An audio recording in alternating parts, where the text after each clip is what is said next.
Bunga mawar harum mewangi, indah tersusun, menanti direncis. Tibalah masa yang dinanti-nanti. Mohon YB Menteri membukakan majlis. Hadirin sekalian, tanpa membuang masa, saya menjemput ke pentas. Yang berhormat Tuan Chang Kang, Menteri Sains, Teknologi dan Inovasi, dipersilakan.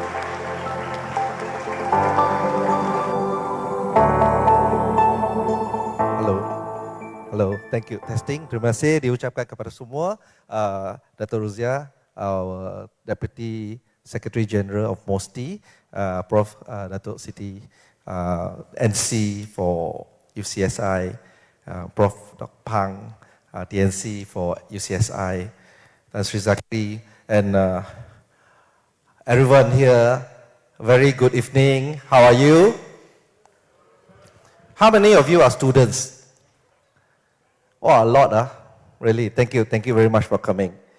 How many of you are forced to come? No one put up your hand, Forced by Prof. Siti, your NC. Don't cheat, because I was student before. Who wants to attend this kind of program? 8 o'clock at night, the most precious timing. Come here, listen to a minister talk nonsense, right? So if you are not forced to come, I'm sure you must be promised something that you can't resist. That's why you are here. But anyhow, thank you very much for coming.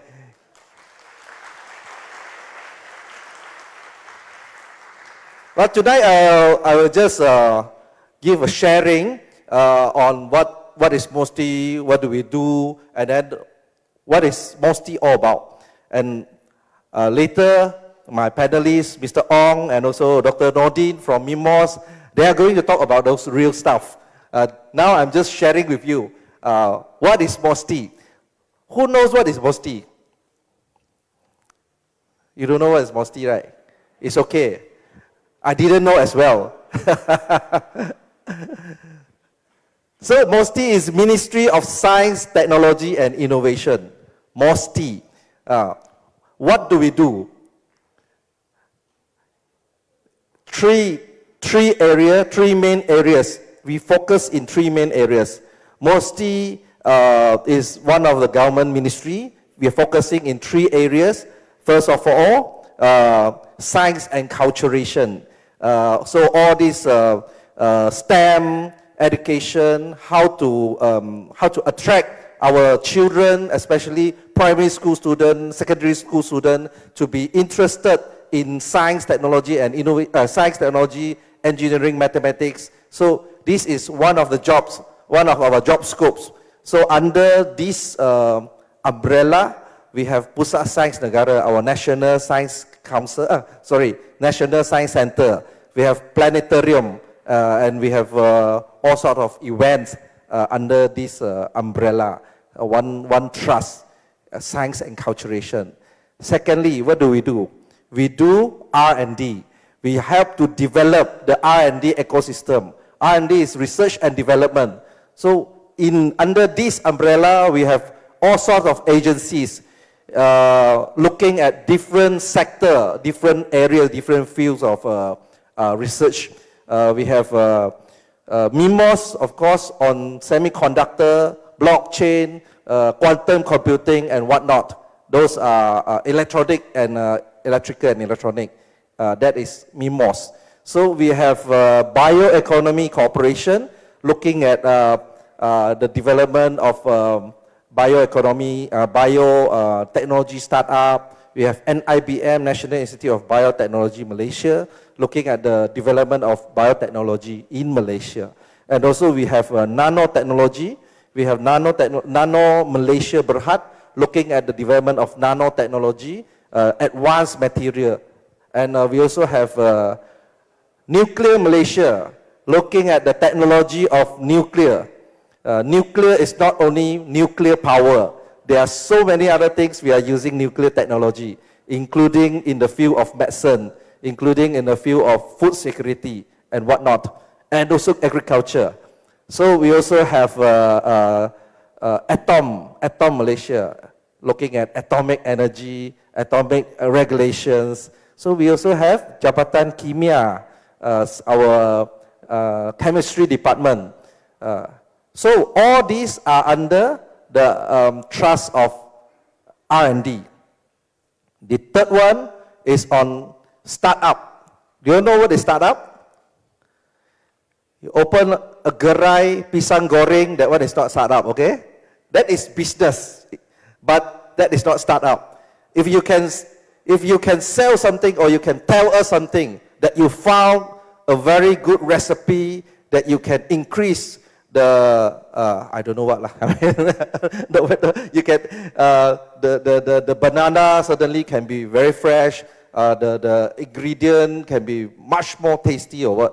That might be startup. Anything related to technology, you use technology or to change the ecosystem or the lifestyle of people, that is startup. So the third area that we are in charge of is how to push or how to develop startup ecosystem. So these are the three areas that we are looking after. And of course, under this we have funding agencies to help our startup to grow and to flourish. We also have a funding agency for R&D project. So we have many R&D projects. Later on, I will talk about that. And then I always tell my ministry, so if you cannot remember what do, you put an acronym. So in Malaysia, we have all sorts of acronyms. But after becoming the minister in MOSTI, I created another acronym. I said, people always ask, what do you do? Then I have to spend a lot of time to explain to them three areas, science and culturalism, blah, blah, blah. But now I have this better way to explain. Precise. What is precise? P-R-E-C-I-S-E. P is people-centric. So I always inform my ministry, no matter what we do, what kind of research we do, we need to put this in mind. Research has to be people-centric. If you have very good technology, but it cannot be used or people don't understand, no point.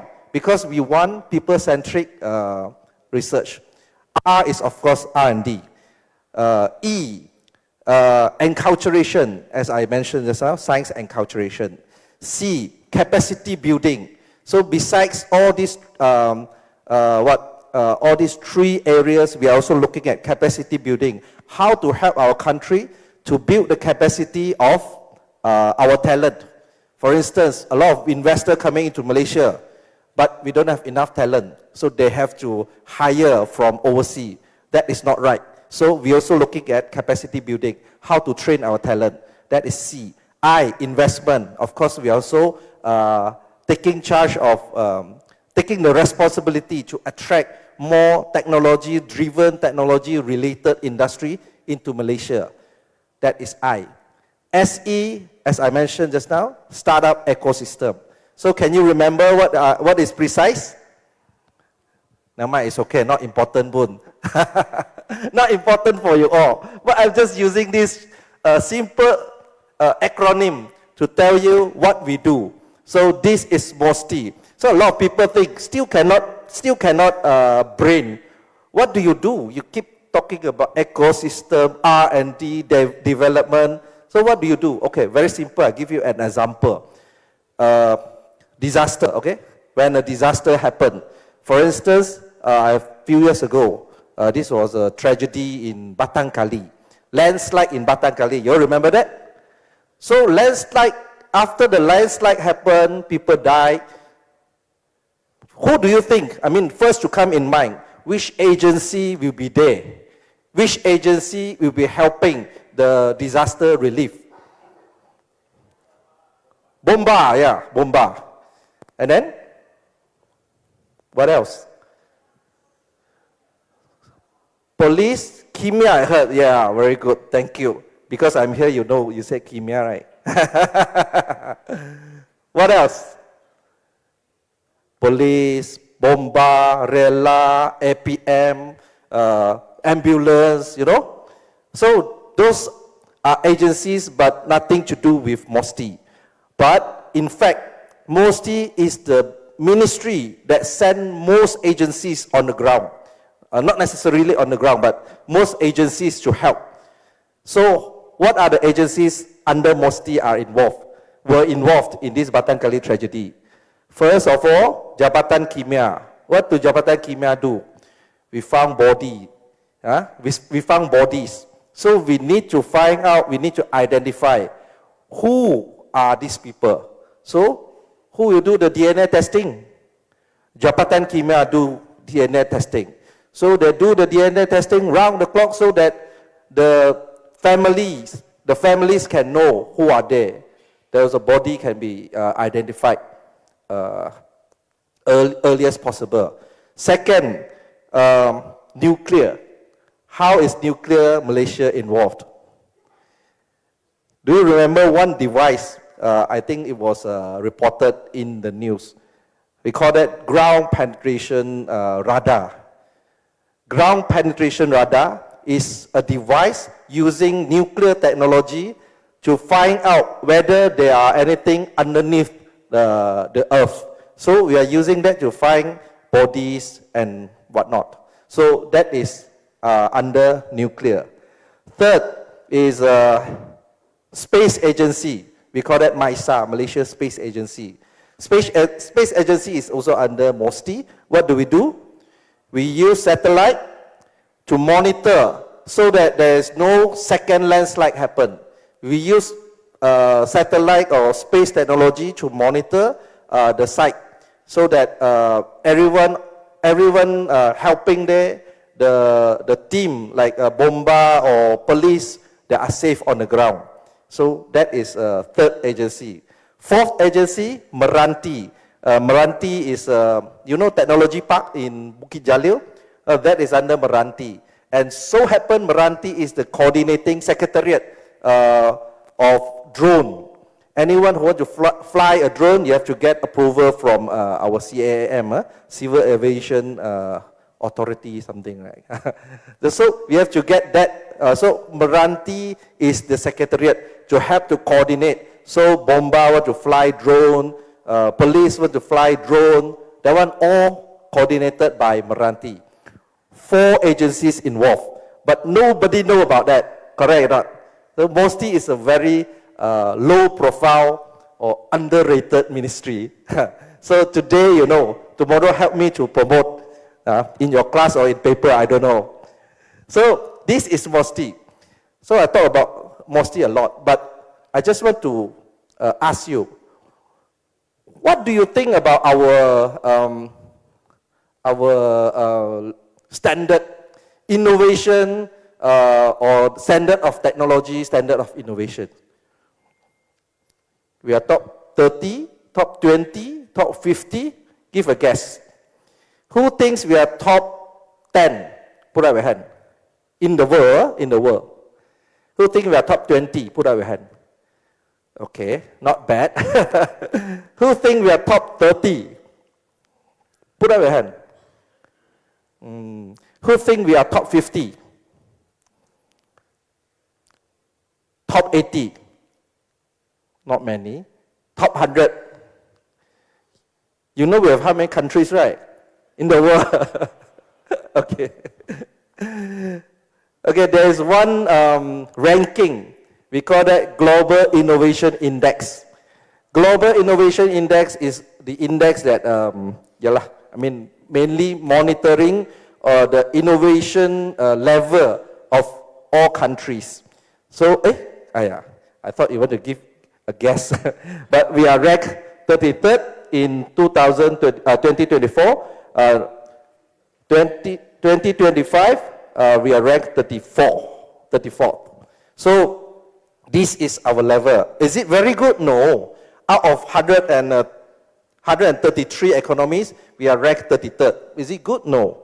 But is it bad? Not at all. We are not bad. But we have problems. What problems we have? Our people are very cynical about standard of our level of innovation or technology. People are doubtful about our own product. a lot of good products from Malaysia, but our people do not have trust. So this is the problem of our whole, I would say, science community in Malaysia.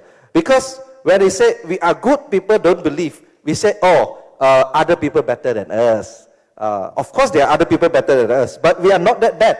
We are 33rd, 34th. We are hovering between there, 33, 32 to 36. So this is our position at the moment.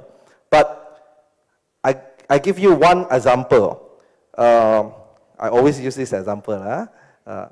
There's one company in Cyberjaya, a Turkish company. It's not a Malaysian company.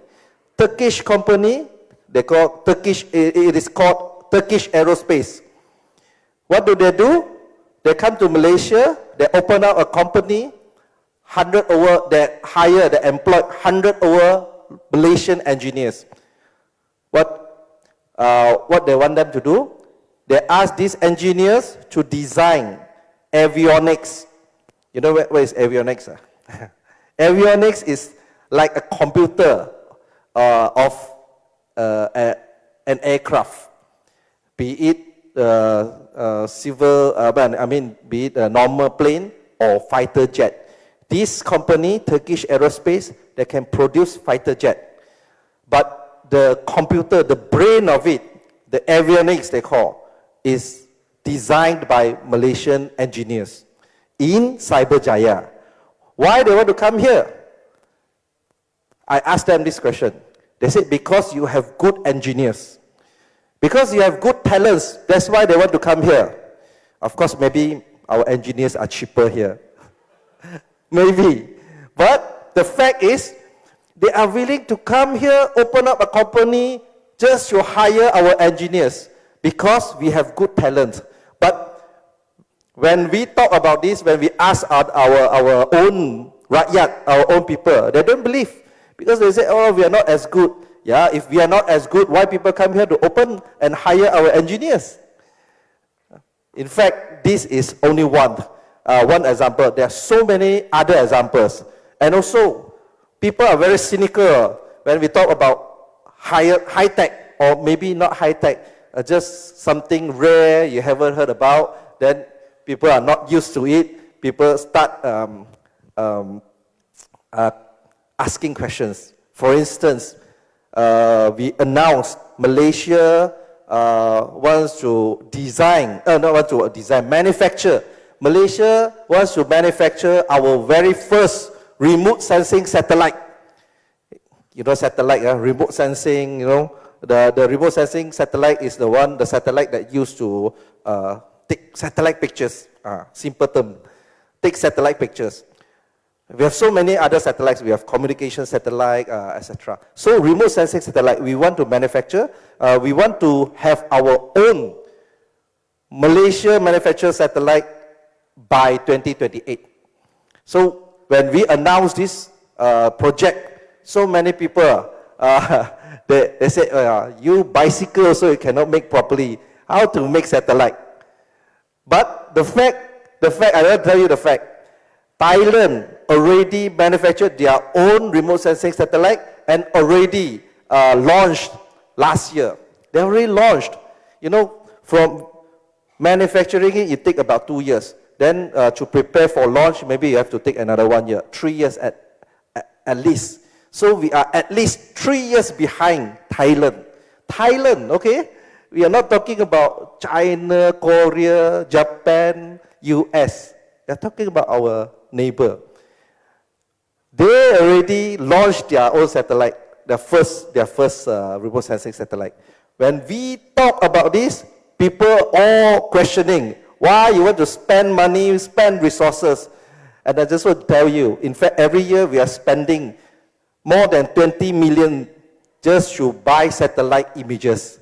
And why we need to buy? Because we are renting from other countries. Because we do not have our own remote sensing satellite. So this is one of our problems, that we don't believe in our own capacity, own capability. So this is the problem. So another problem is we always fear about unknown. In science, there's always uncertainties. But we are fear of uncertainties. For instance, when this one new technology pop up, AI, say, AI. So people are very scared, very worried. Why? Because they are worried that one day human will be replaced by this new technology. Do you have that worry? No, I can see confidence in your eyes. Don't worry. But you know, this is normal. This is very common. When this industry revolution happened in the 19th century, people are so worried because they have this. They saw this steam machine, very productive, much more productive than human being. So they are worried that steam machine will replace human being. But did that happen? Didn't happen. In the 90s, last century, we saw this, not 90s, but last century, when this computer come out, people are so worried will be replaced by computer because computer can compute so fast, much faster than using a calculator, you know. So people are so worried will be replaced by computer. But did that happen? Never.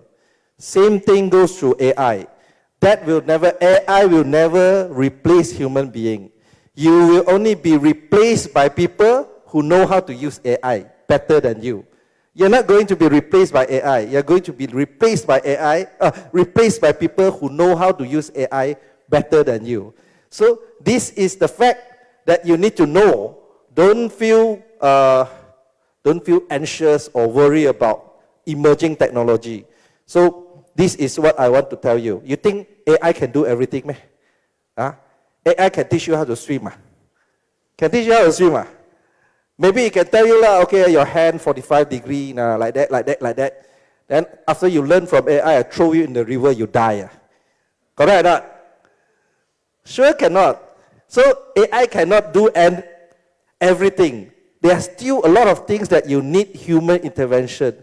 You need wisdom of the people. So these are the things that I want to share with you. And then I just want to share with you one more thing. Because we are looking at having a rocket launching facility in Malaysia. Rocket launcher. Not making rocket, not manufacturing rocket, but having a facility to launch rocket. Not to send people to the space, but to send satellites to the space. Satellite, you know? You know why? Because of course, one, our location is very strategic. We are near to Equatoria, and it can save a lot of fuel, 20-30%. That is one. Secondly, because we are out of the earthquake belt, and we have minimum disaster, like earthquake or volcanoes, eruption, and whatnot. So this is very important for rocket launching facilities. In the world, there are only less than 10 countries that have rocket launching facilities. Less than 10 countries. Some they have a few. Like China, they have a few. US, they have a few. But less than 10 countries. So Malaysia is strategic to have that. Thirdly, why we have the potential close to Equatoria? There are so many countries close to Equatoria. But why Malaysia? This comes to the theme of today's talk. Because we have a relatively matured E&E semiconductor industry in Malaysia. We have a relatively matured ecosystem, E&E ecosystem in Malaysia, which is very important for these rocket launching facilities and the whole ecosystem. What is our E&E ecosystem? Why is our E&E ecosystem is relatively matured? First of all, we started early. We started in the 70s in Penang, of course in other places as well. So we started in the 70s. How many years now, from now? 50 years. We have been in the business for 50 years. We started with Penang, and there were 8 Dato' Peter, nice to meet you. Nice to see you again. Sorry, I've been talking nonsense now. I keep continue talking. So, okay, we started with 8 multinational companies came in, including Intel and others, HP and whatnot. 8 samurai, we call that. Then, that was the only, the first plant, Intel plant outside of Malaysia. That was the first Intel plant outside of Malaysia. So we started early. We have the advantage, and this what do you call that? This ecosystem is very important. Maybe when we first started, we don't know. We thought just maybe we just want to develop this one sector that can bring money to our country. But slowly, now we can see a lot of benefits. I can tell you, from 2015 to 2025, less than 10 years, the value of this industry has increased from 100 billion to 380 billion ringgit. And it's only less than 10 years. And it's about 25% of Malaysia GDP. 25%. Created more than 100,000 jobs. And this is semiconductor E&E. And then, we have this on the screen. 35% of GDP. We have more than 100,000 jobs in 2025. Only one industry.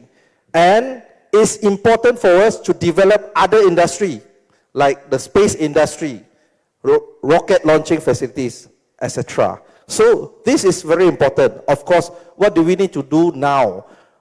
We are good in E&E, but we are more back-end.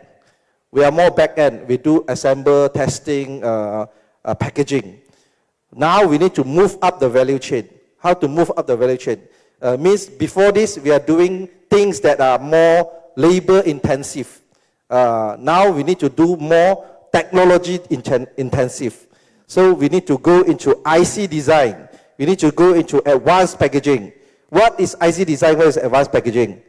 I also don't know. Afterward, we ask them. I also don't know much. But I'm telling you, now is a good time for us to venture into this, because the whole world need a lot of chips. The whole world need a lot of expertise in this industry. So you see here, one EV car, they need more than 1,000 chips. They need more than 1,000 chips in one EV car. So you can see the demand. And of course, if we are looking at making satellites, if we are looking at anything, everything is electronics now. Everything is about smart home appliances, smart TV, smart car, etc. So we need chips. When we say smart, then we need chips, because we need chips to think as a brain. So this is so important. And what is the government doing? Government is helping our industry to move up the value chain. First of all, of course, we say now in R&D, there's no low-hanging fruits. You have only this much of resources. So you have to be very prudent in deciding where you want to put your money to. So that's why we have this mission-oriented R&D. I'm sure E&E semiconductor is one of the focuses of the government, because we are putting in a lot of resources to help the industry. Secondly, we also have to build the structure of the industry. We are going to form a consortium with the industry. We are putting in 90 over million and another to match the industry. Industry is also going to put in another 90 over million just to do R&D on advanced packaging. Now we have zero export in advanced packaging. We are exporting to the world and also especially US, but that is not advanced packaging. We are just doing the normal back end, lower end, assemble, packaging, and testing. So we are looking at advanced packaging, and now only like Japan, China, Korea, they have the capability. Now we are going to start our capability, to develop our capability in Malaysia. Hopefully by 2030, we will be one of the players in the global market as well. So we also we are also hoping to collaborate, to connect industry with universities like UCSI, to help us develop this ecosystem, E&E ecosystem. So of course, maybe you are not from science background, you are not from science stream, but don't worry, if there are a lot of, say, companies come in, semiconductor company come in, they still need accountants, right? They still need IT. Maybe you are not E&E engineer, but they need IT. They need IT people. They need people who know how to do accounts. They need marketing. So this will all help the country and also will help you. So hopefully, my dear friends and students here, my last piece of advice is have to keep yourself active, keep yourself curious. You don't think, oh, because I'm not science stream, so when Mosty Minister come, I'm not going to pay attention. No, because this is an opportunity where if we know something more than our profession, you'll be better than your peers. For instance, if I say I'm an engineer, civil engineer, my classmate, I got so many classmates, 30 over, 50 over classmates. All of them are civil engineers. So what makes me different from them? Well, maybe I'm better, I'm good in Excel, I'm good in AI, I'm good in coding. That will make you outstanding than most of your peers. So keep yourself curious, keep learning, don't worry about technology, you'll be good. Thank you very much.